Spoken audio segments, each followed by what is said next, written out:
Heart অ্যাটাকে হাসপাতালে চিকিৎসা শেষে বাসায় ফিরেছেন তামিম ইকবাল খান। তার ধূমপান নিয়ে মন্তব্যে দুঃখ প্রকাশ করেছেন সংশ্লিষ্ট ডাক্তার।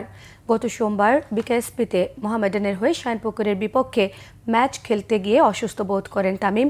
পরে ভর্তি করা হয় সাভারের কেপিজে বিশেষায়িত হাসপাতালে। সেখানেই চলে তার চিকিৎসা। দুবার হার্ট অ্যাটাকের শিকার হওয়া তামিমের হার্টে ব্লক ধরা পড়ে, একটি রিংও পরানো হয়েছে তাকে। কেপিজে হাসপাতালে একদিন থাকার পর রাজধানী এভার কেয়ারে নিয়ে আসা হয় তামিমকে। তার শারীরিক অবস্থা সম্পর্কে জানাতে গিয়ে ডাক্তার শাহাবুদ্দিন বলেছিলেন, তামিম ধূমপান করেন, যা তার হার্টের জন্য ঝুঁকিপূর্ণ। তাকে ধূমপান ছাড়তেই হবে। ডাক্তারের এমন কথা সামাজিক যোগাযোগ মাধ্যমে দ্রুত ছড়িয়ে পড়ে এবং সমালোচনার জন্ম দেয়। 4 দিন হাসপাতালে থাকার পর শুক্রবার দুপুরে তামিমকে বাসায় যাওয়ার ছাড়পত্র দেওয়া হয়। এদিন ধূমপান নিয়ে আগের মন্তব্যের জন্য দুঃখ প্রকাশ করেন ডাক্তার শাহাবুদ্দিন।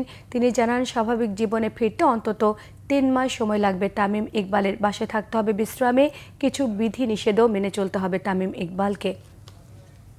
আমরা তার শারীরিক অবস্থা পর্যবেক্ষণ করে আজ মেডিকেল বোর্ড ডিসিশন নিলাম ওনাকে বাড়ি ডিসচার্জ দেওয়ার জন্যে, বাড়ি পাঠানোর জন্যে, with some medication, lifestyle medication, medicine and কিছু রিহ্যাবিলিটেশন প্রোগ্রাম দিয়ে। হৃদরোগের ঝুঁকি হিসাবে স্মোকিং প্রশ্নটা আসছে এবং এখানে তামিমের নামটা ভুলবশত অ্যাটাচ করার জন্য আমি দুঃখিত।